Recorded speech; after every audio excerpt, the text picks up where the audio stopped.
Bueno, ustedes como emergentólogos van a tener que saber el electrocardiograma, porque de hecho la gran mayoría de las emergencias van a requerir que ustedes interpreten un electrocardiograma del paciente, de lo que sea, desde una fractura en adelante, paciente que venga por una emergencia va a necesitar el electrocardiograma. Entonces hay que hacerse mucho en el manejo y la interpretación del electrocardiograma. Así que bueno, vamos a empezar, vamos a separar la clase en dos: arritmias supraventriculares y arritmias ventriculares. Hay muchas otras emergencias en el electrocardiograma, pero no da tiempo para abarcarlas todas. Bloqueos, etc. ¿No? Pero infarto, trastorno de conducción. Sí, eso. Van a tener clase de infarto y van a tener RCP y Entonces, lo que vamos a ver hoy, entonces, un raconto de arritmias supraventriculares y después arritmias ventriculares. Entonces vamos a empezar con las supraventriculares. Desde la más simple, extrasístoles supraventriculares. Como ustedes pueden ver, este es un ritmo sinusal. ¿Por qué sinusal? Porque tiene onda P, morfología sinusal, bla bla. Y tenemos latidos anticipados, que son extrasístoles supraventriculares. O sea, esa es la mínima arritmia supraventriculares que vamos a ver. Y las extrasístoles supraventriculares pueden presentarse de distintas formas. En este trazado, que es un trazado de 12 derivaciones, donde tenemos todas las derivaciones, vamos a ver varias extrasístoles supraventriculares. Extrasístoles supraventriculares que se conducen normalmente, extrasístoles supraventriculares que se conducen con aberrancia de la conducción por la rama izquierda, extrasístoles ventriculares supraventriculares nuevamente normales, otras que se conducen con aberrancia de la conducción pero por rama derecha, y extrasístoles supraventriculares que se bloquean, que no se conducen al ventrículo. O sea que en este trazado tienen todas las posibilidades de registro de una extrasístole supraventricular. Pero en general la extrasístole supraventricular no es una arritmia que haga que un paciente consulte una emergencia o tenga un cuadro importante salvo las palpitaciones. Pero de las extrasístoles supraventriculares puede surgir taquicardias auriculares o este otro tipo de arritmia que es la enfermedad del nódulo sinusal. La enfermedad del nódulo sinusal, donde como ustedes pueden ver, tiene episodios de bradicardia, episodios de taquicardia, lo que nosotros conocemos como síndrome bradicardia-taquicardia. Se acompañan de bradicardia sinusal, de paros sinusales, de bloqueos auriculares. No vamos a entrar en detalle de todas las arritmias, porque no es tan importante, pero sí que ustedes deben saber la enfermedad del nódulo sinusal. Entonces, cuando nos dirigimos específicamente a las arritmias supraventriculares, entonces fundamentalmente nos estamos refiriendo a las taquicardias supraventriculares. Y las taquicardias supraventriculares, acá tenemos un raconto de la misma, empezando por la fibrilación auricular, aleteo auricular, las taquicardias paroxísticas que se dividen en las de entrada nodales y las que intervienen en una vía accesoria, taquicardias auriculares y taquicardias de aura. Todas estas taquicardias engloban dentro del término de taquicardias supraventriculares. Entonces vamos a ver, empezando por la más común de las arritmias, que es la fibrilación auricular, que es la causa de consulta de un gran número de pacientes. Esta es una imagen de una derivación, probablemente B1, donde se ve que la fibrilación auricular es una línea sinusoidal, irregular, que no tiene una morfología determinada, que por un momento va para arriba, por un momento va para abajo, tiene un pasaje al ventrículo en forma irregular, los intervalos QRS son diferentes y la morfología del QRS también es diferente. A veces es más alta, a veces es más baja, y eso depende de en qué periodo refractario del ventrículo aparece ese latido ventricular. Acá tenemos un electrocardiograma completo de un paciente con fibrilación auricular, donde ustedes rápidamente mirando B1 pueden darse cuenta de que esa imagen sinusoidal se trata de una fibrilación auricular.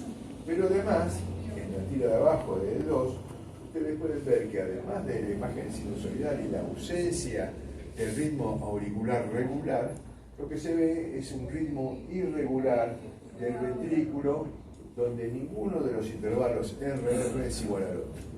Así es como se expresa generalmente la fibrilación auricular. En este caso, una fibrilación auricular de moderada respuesta ventricular.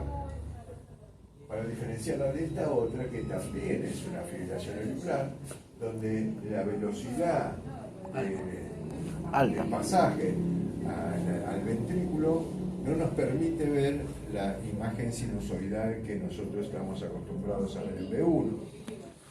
Es una arritmia muy rápida y que puede ser mal interpretada como una taquicardia paroxística, porque es muy rápida, pero si ustedes ven con atención van a ver que todos los intervalos RR son diferentes. Es una arritmia completamente irregular, muy rápida, y cuando uno ve una fibrilación auricular así, muy rápida, debe sospechar que hay algún cuadro clínico asociado, como en este caso una tirotoxicosis. Entonces, los pacientes pueden presentarse con una fibrilación auricular de alta respuesta. Muchas veces sucede en pacientes jóvenes que se despiertan en la madrugada con episodios de palpitaciones y le hacen un electrocardiograma y encuentran una fibrilación auricular de alta respuesta. Este es un esquema que nos muestra cómo es la incidencia de arritmias en una guardia general de un hospital general de agudos. Entonces, ustedes pueden ver en rojo el promedio de consultas de fibrilación auricular, que es 1/3 de las consultas por arritmia en un hospital general. O sea, y esto se replica a todo nivel. En la ambulancia, en la salita de emergencias, en el hospital, en el consultorio. Los pacientes que consultan por arritmia, 1/3 de ellos consultan por fibrilación auricular. Es la arritmia más común y además es un formidable problema, porque es una arritmia que produce palpitaciones, puede producir deterioro hemodinámico, predispone al accidente cerebrovascular, duplica la mortalidad cardíaca, tiene efectos secundarios del tratamiento, tiene un deterioro de la calidad de vida y es de un alto costo. O sea, son todas cosas negativas que acompañan a la fibrilación auricular y bueno, tenemos que saberlas. En este esquema podemos ver que el riesgo de accidente cerebrovascular de un paciente que tiene una fibrilación auricular se multiplica por 5, el riesgo de insuficiencia cardíaca se multiplica por 3 o por 4 y el riesgo de muerte por cualquier causa se multiplica por 2. Con respecto de un paciente que tiene fibrilación auricular con un paciente que no la tiene. Así que es una arritmia que además de tener un problema social, un problema de tratamiento, un problema diagnóstico, también tiene un problema de tipo médico sustancial que nos demuestra que tenemos que prestarle mucha atención y tratarlo adecuadamente. Acá podemos ver, digamos, cómo es la historia natural de un paciente con fibrilación auricular. De este lado tenemos el comienzo de la fibrilación auricular, los primeros momentos, y acá la etapa más tardía de la fibrilación auricular. En el comienzo, la fibrilación auricular es dependiente del gatillo, o sea, de estímulos que surgen dentro de la aurícula y que pueden producir la fibrilación auricular. Si te acordás que te lo acabas de enseñar, porque no va a empezar a llamar.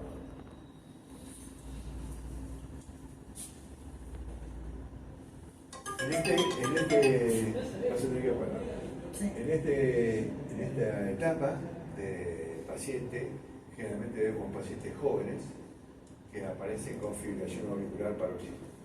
En esta etapa de la curva tenemos generalmente los pacientes más añosos o más grandes que ya tuvieron episodios de fibrilación auricular paroxística, donde el gatillo era lo más importante, empieza a disminuir esa proporción relacionada con el gatillo de la fibrilación auricular y empieza a surgir lo que es el sustrato, o sea, la remodelación de la aurícula, la fibrosis de la aurícula, que lleva a que estos pacientes tengan fibrilación auricular persistentemente crónica o fibrilación auricular permanente. Entonces, acá está incluso graficado, fibrilación auricular paroxística al comienzo, fibrilación auricular persistente a la mitad y permanente cuando es ya la última etapa de la fibrilación. Cada una de estas etapas tiene un tratamiento diferente. En esta etapa, donde ya no hay otra cosa que hacer que manejar la frecuencia cardíaca y la prevención del tromboembolismo y la prevención de la insuficiencia cardíaca, solamente hacer un tratamiento para disminuir la frecuencia cardíaca, evitar el tromboembolismo y medicarlo si el paciente tiene, en este caso, insuficiencia cardíaca. Pero acá, en esta etapa de la fibrilación auricular, podemos prevenir que esa última etapa llegue y podemos hacer tratamiento para que el paciente no tenga más fibrilación auricular paroxística. Acá vemos cómo comienza un episodio de fibrilación auricular. Ustedes pueden ver, esto es un trazado de Holter. En la parte de arriba, dos líneas corresponden a las 5:06 de la madrugada, 5:19 en la del medio y 6:14 en la de abajo. Ustedes pueden ver en la línea superior un trazado de ritmo sinusal en el Holter y episodios, estos que se ven acá, que son extrasístoles supraventriculares bloqueadas. Se bloquean porque son muy precoces y encuentran el nódulo auriculoventricular en periodo refractario, entonces no se conducen al ventrículo. A las 5:19, estas extrasístoles que se condujeron llevaron finalmente a un episodio de arritmia supraventricular persistente y finalmente a una fibrilación auricular. Esto es el Holter que puede suceder en cualquier persona. Cualquiera de nosotros puede tener un Holter así y puede tener un episodio de fibrilación auricular que comienza con un extrasístole supraventricular. Entonces, ¿por qué un extrasístole supraventricular termina generando un episodio de fibrilación auricular que puede ser autolimitado, puede durar un minuto, puede durar una hora, o puede ser el comienzo de una fibrilación auricular persistente? Hoy mismo vi un paciente que tenía en el 2021 un Holter con ritmo sinusal y viene hoy en 2024 con una fibrilación auricular y él no sabe desde cuándo. Nunca la sintió, no tiene ningún otro antecedente, salvo el hecho que antes tenía ritmo sinusal y ahora tiene una fibrilación auricular. Entonces, eso puede haber sucedido en cualquier momento sin que el paciente lo perciba. O puede ser un paciente que llega a la madrugada a la emergencia, a la guardia, con palpitaciones y nosotros le hacemos un electrograma y tiene este episodio de fibrilación auricular paroxística. ¿Por qué se producen estos episodios? Bueno, ya se sabe que hay estímulos eléctricos que surgen de las venas pulmonares que llegan a la aurícula derecha y de esos estímulos que surgen de las venas pulmonares, remanentes del tejido embrionario, producen extrasístoles supraventriculares que terminan generando la fibrilación auricular, porque a la salida de las venas existe un tejido, para decirlo de una forma, con conducción anisotrópica, que vendría a ser una alteración eléctrica a la salida de las venas, que hace que esas extrasístoles degeneren en un episodio sostenido de fibrilación auricular. Entonces, eso ayuda a generar el tratamiento que vamos a hacer de estos pacientes. A estos pacientes le vamos a hacer lo que se llama el aislamiento de las venas pulmonares. Se hacen pulsos de radiofrecuencia o crioabración que hacen un bloqueo anatómico de esas venas para que los impulsos eléctricos que surgen de esas venas no se metan dentro de la aurícula derecha y de esa forma no generen la fibrilación auricular. ¿Cómo se logra eso? Se ponen estos catéteres dentro de la aurícula izquierda a través de una punción transeptal, se pone el catéter de registro dentro de la vena pulmonar y se comienzan a hacer pulsos de radiofrecuencia en la base de esas venas para que ese impulso eléctrico no salga de la vena y no genere fibrilación auricular. Esto es lo que sucede cuando esta es la reconstrucción tridimensional de la aurícula. Este es el catéter que está generando los pulsos de radiofrecuencia. Este es el catéter circular. Y el catéter circular registra estos potenciales dentro de la vena pulmonar y el paciente está con la fibrilación auricular. Cuando la vena se aísla, estos impulsos eléctricos desaparecen. Acá se ve cómo estos impulsos eléctricos han desaparecido. ¿Por qué? Porque la vena ha sido bloqueada y ya de esa vena no va a salir más impulsos. Hay que hacer ese trabajo en cada una de las 4 venas. Y estos estudios demuestran que la ablación por radiofrecuencia con respecto al tratamiento antiarrítmico evita la mayor cantidad de episodios de fibrilación auricular, muy superior a lo que el tratamiento antiarrítmico actual está evitando. Y de la fibrilación auricular pasamos a esta arritmia emparentada, que es el aleteo auricular. Por supuesto, si ustedes quieren hacer alguna pregunta o detenernos en algún electrodiagrama, me lo dicen. Hagamos esto más coloquial, más que una charla. Entonces, esta arritmia, emparentada con la fibrilación auricular, como le dije, pero a diferencia es regular. Cada uno de estos latidos es regular, cada uno de estos ciclos, aproximadamente 240 milisegundos en la aurícula, son exactamente uno igual al otro. No es como la fibrilación auricular, que es un caos eléctrico dentro de las aurículas. Esto es un circuito uniforme, un macrocircuito que va de arriba para abajo constantemente en la aurícula, y cada uno de estos genera una circunvolución de 240 o 280 milisegundos. Y pasan al ventrículo dependiendo de la permeabilidad que tenga el nodo AB en ese momento de dejarse pasar por los estímulos. Generalmente, cuando los pacientes vienen a la guardia con una arritmia de estas, vienen con 2 aurículas por cada ventrículo, y eso significa una frecuencia de 150 latidos por minuto. La gran mayoría de los aleteos auriculares vienen con una frecuencia de 150 por minuto. Se vea el aleteo o no se vea, porque muchas veces estas ondas F están ocultas entre el QRS y la onda T, y nosotros no vemos qué es lo que está sucediendo abajo, pero lo presumimos cuando el paciente tiene una frecuencia de 150. Entonces, acá tenemos un ejemplo de eso. Tenemos un paciente que tiene una frecuencia de 150, pero nosotros acá podemos presumir de que se trata de un aleteo auricular porque vemos las ondas de aleteo. Pero podría ser más dudoso y podrían decirse, bueno, esto puede ser la onda T, es dudoso. Entonces, cuando vemos una arritmia de estas características, QRS que es generalmente agudo, una frecuencia de 150 por minuto, y el paciente viene quejándose de un episodio de palpitación que comenzó recientemente, entonces, si nosotros hacemos masaje de seno carotidio, podemos llegar a abrir un poquito la conducción AB y ver bien el serruchito, famoso serruchito que se ve en la cara inferior, por las ondas de aleteo. Doc, en B3, esa imagen que tiene la onda S vendría a ser, o sea, ¿cómo que se interpreta? En B3. Sí. Bueno, esto es parte del QRS, porque es que el QRS es antisocial, ¿no? Porque el paciente tiene un bloqueo. ¿Te animás a decir qué tipo de bloqueo tiene? De rama derecha. Correcto. Entonces tiene un bloqueo de rama derecha, y el bloqueo de rama derecha enlentece los vectores finales.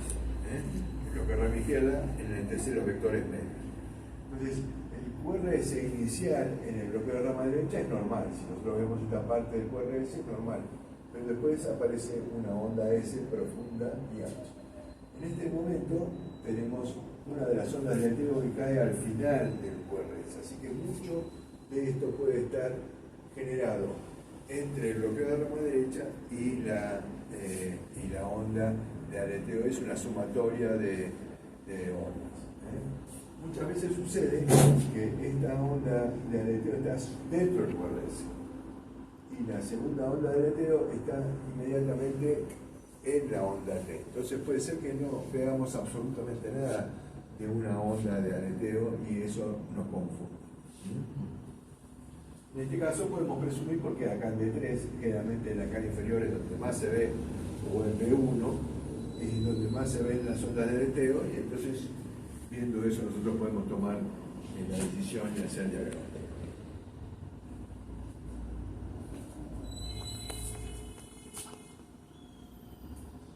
Entonces, ¿cómo es el aleteo? Como dijimos, es una onda circular, un macrocircuito que va alrededor de toda la aurícula.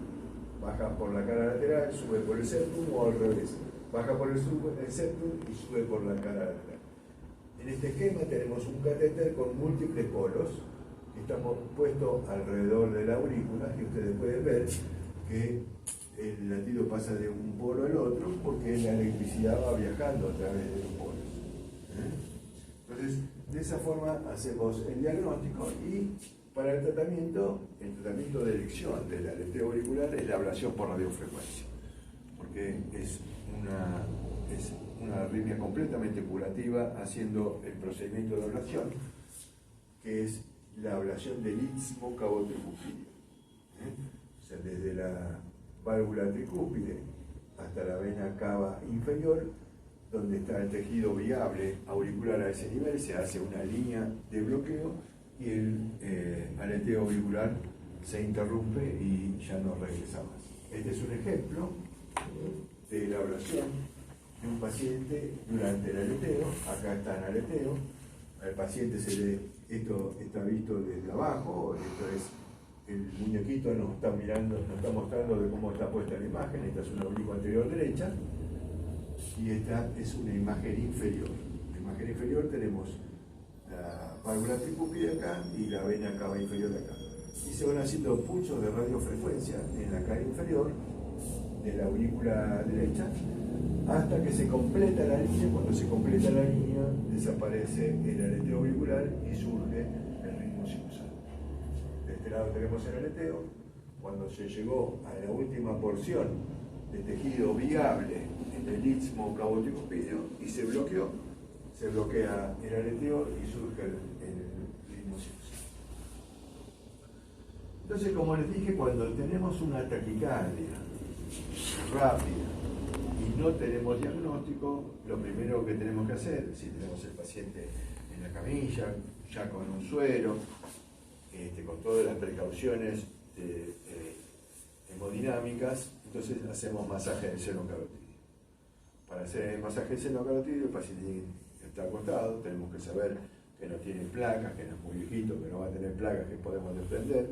Entonces masajeamos el bulbo carotídeo, le tomamos el pulso y hacemos masajes con cierta presión durante algunos segundos, y el masaje del seno carotídeo nos va a revelar cuál es la causa de la taquicardia cuando se abre la conducción a nivel del nódulo auriculoventricular.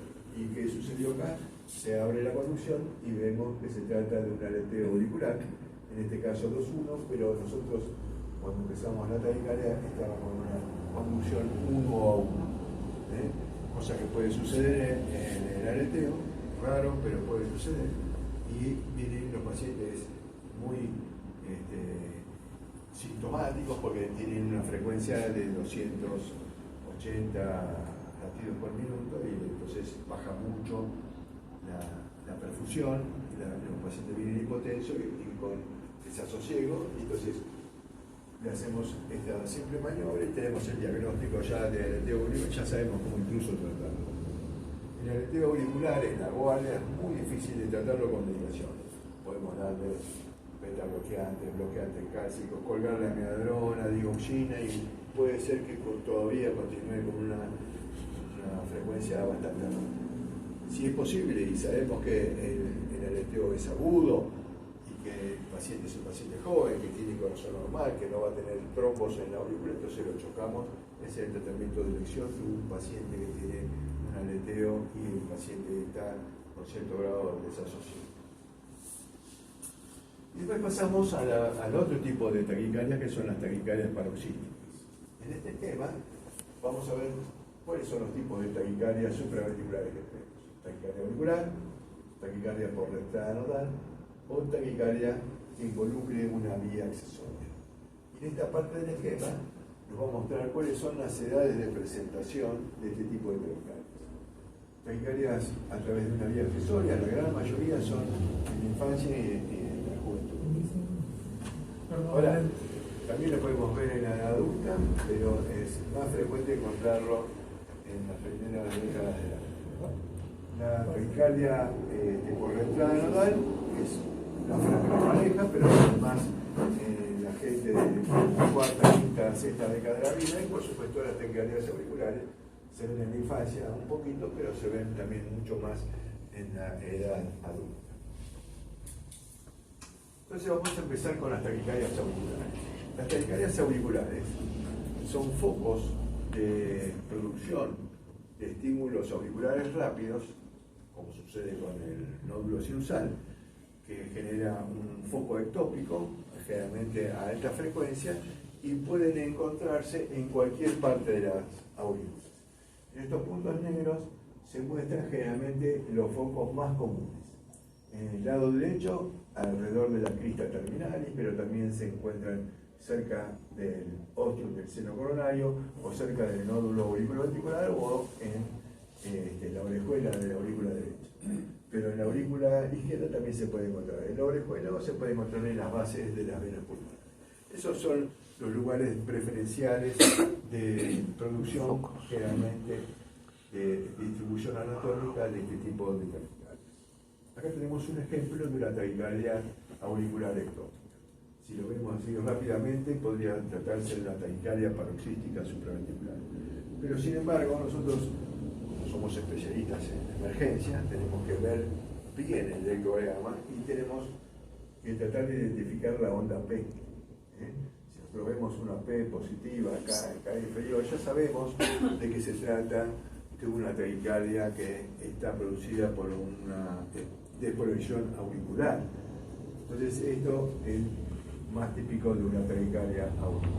Otro fenómeno que se ve en las taquicardias paroxísticas, en las taquicardias supraventriculares, es que si la frecuencia es muy rápida, podemos ver esto que se llama alternancia eléctrica. Eso es porque el corazón late demasiado rápido y se mueve, y entonces rápidamente un electrodo que está en el precordio puede ver el corazón acercándose o alejándose también. Entonces eso es lo que nos muestra la alternancia eléctrica. Entonces, una taquicardia auricular, por definición, es una arritmia supraventricular que no requiere del nódulo auriculoventricular o del ventrículo para sostenerse. Es una arritmia que surge dentro de un foco de la aurícula y que no necesita nada más que eso, tejido auricular.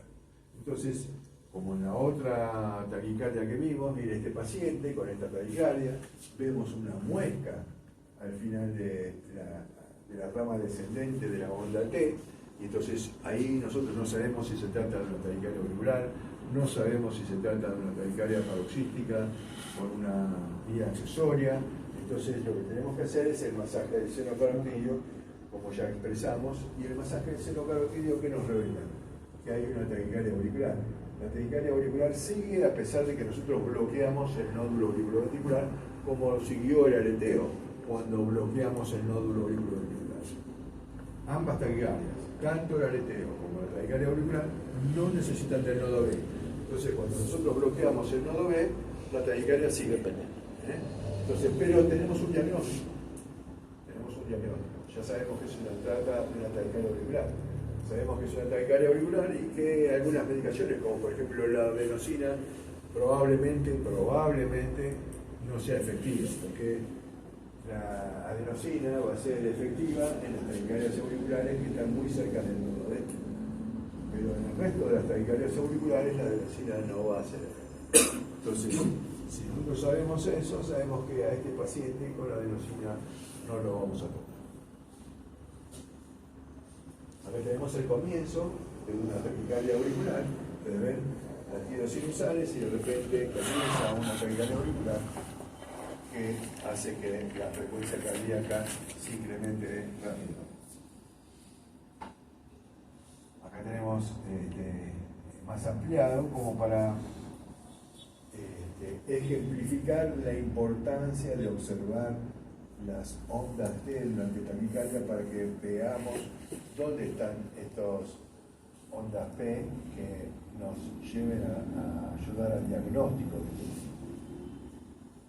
Y las opciones terapéuticas, bueno, para la taquicardia auricular, todos los medicamentos que puedan bloquear el nodo B nos van a ayudar, como la digoxina, el beta-bloqueante, los bloqueantes cálcicos.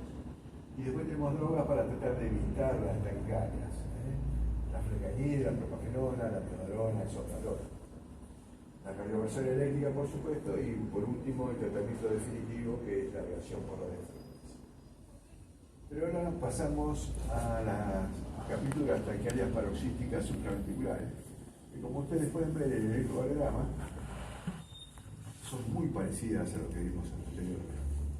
Entonces, cuando nosotros vemos una taquicardia con correrse angosto y buscamos la P, eso nos va a ayudar a hacer el diagnóstico de qué tipo de taquicardia es, y eso nos va a ayudar a qué tipo de tratamiento vamos a hacer al paciente. En este caso, tenemos una taquicardia supraventricular y nosotros podemos acá ver que hay una onda P. Al final del QRS vemos una onda P que está mucho más cerca del QRS que la que habíamos visto previamente en la taquicardia auricular, que es donde estaba al final o al medio de la onda T. Entonces, ya tener una taquicardia por QRS angosto, el tipo de presentación, generalmente una mujer de la quinta, sexta década de la vida que viene diciendo que tiene taquicardia paroxística, se agachó a agarrar algo y empezó una taquicardia, y nosotros le hacemos el electrocardiograma y vemos una onda P muy cerca del QRS, entonces pensamos que esto se trata de una taquicardia paroxística supraventricular involucrada en el nodo AB, o sea, una taquicardia por entrada en el nódulo aurículo-ventricular. Entonces, cuando nosotros tenemos una taquicardia paroxística, busquemos la P y veamos dónde está. Puede estar incluso adelante del QRS, inmediatamente posterior al QRS, como en el caso de la que vimos recién, puede estar ligeramente alejada del QRS o puede estar incluso mucho antes del QRS. Entonces, una vez que ubicamos la onda P, vamos a tener un panorama un poco más claro de qué tipo de taquicardia paroxística tenemos. Una de ellas es la taquicardia por reentrada en el nódulo auriculoventricular, que involucra tejido del nódulo auriculoventricular para producción. Ya sabemos que estas taquicardias se producen porque hay dos vías, una vía lenta y una vía rápida. La vía lenta se encuentra por debajo del nodo B, la vía rápida llega a la parte superior del nodo B, todo en el triángulo de Koch. Acá tenemos un ejemplo de cómo se comienzan este tipo de taquicardias paroxísticas. Tenemos 3 latidos sinusales, estos son latidos simultáneos, y vamos a encontrar un latido que se anticipa, pero fíjense con qué intervalo de PR largo. ¿Por qué digo PR? Porque dentro de esta T hay una onda P. Ustedes pueden ver que la morfología de la T es completamente diferente. Acá tenemos otra T y la morfología de la T es diferente. La morfología de la T es diferente porque ahí hay una sumatoria de la onda T más una onda P. Se suman. Entonces, al sumarse, generan una modificación. Entonces, por eso hay que buscar la onda P. La onda P está acá y lo hace con un intervalo PR largo. Se produce el latido y después de ese latido aparece esta onda al final del QRS, que acá no estaba. Acá tampoco estaba. Esa onda al final del QRS, eso es una onda P, pero es una onda P retrógrada. Es la onda P que retroconduce a la aurícula y que da comienzo a la taquicardia paroxística de arrancada. De esta P a este QRS lento, de este QRS a esta P rápido. De esta P al QRS lento, rápido. Lento, rápido, lento, rápido. Y así es como se produce esta taquicardia. Tiene dos vías, una vía lenta y una vía rápida. Y los pacientes consultan porque, ¿qué sucede? la frecuencia cardíaca, les baja la presión arterial y estos pacientes, entonces además de palpitaciones, vienen con hipotensión, y vienen pálidos y vienen sudorosos y vienen con desasosiego, y eso no es que tengan compromiso hemodinámico, eso es que bajó la presión porque el QRS late tan rápido, el ventrículo late tan rápido que no se puede llenar de sangre, tampoco puede mandar suficientemente sangre, baja la presión, pero no porque tenga insuficiencia cardíaca, sino porque está muy rápido y las diástoles son muy cortas. Entonces, como dije, tenemos dos vías, ¿no? De un lado el ventrículo, de otro la aurícula. Una vía rápida y una vía lenta. Normalmente, la proyección auricular viene por las dos vías. Generalmente la vía rápida conduce rápido y la vía lenta no llega porque ya pasó por la vía rápida. Y así cada uno de los latidos sinusales. Hasta que aparece un latido ectópico.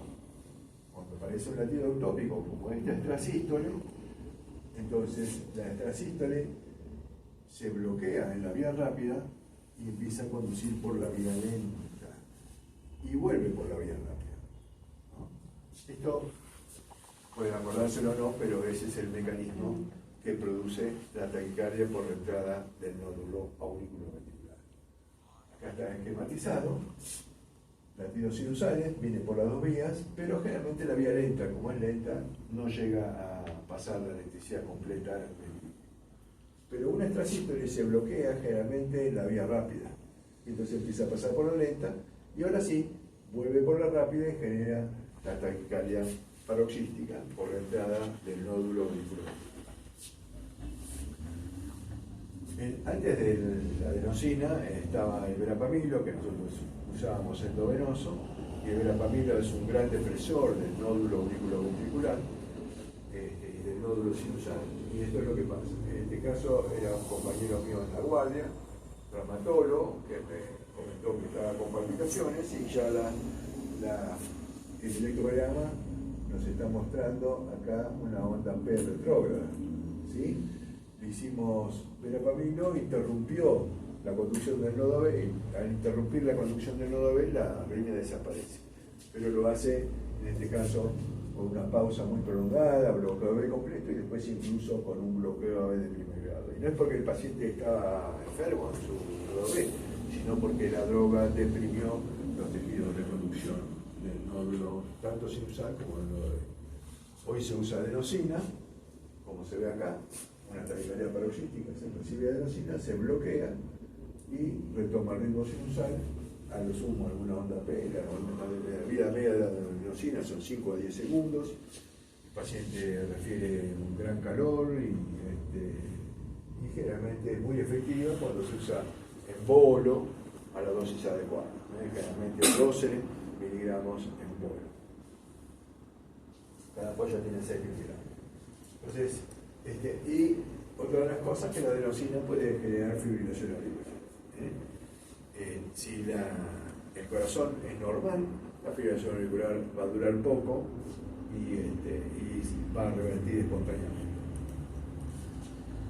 Pero a veces hacemos adenosina y entonces generan este ritmo ventricular, producto del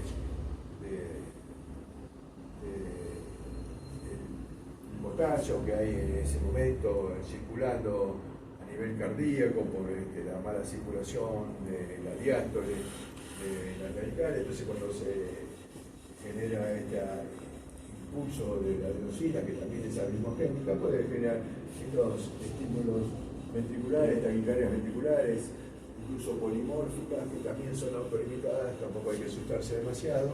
Si el paciente tiene un corazón normal, esto revierte solo y el paciente retoma su ritmo sinusal normal. Pero el tratamiento definitivo de estas taquicardias es la presión por radiofrecuencia.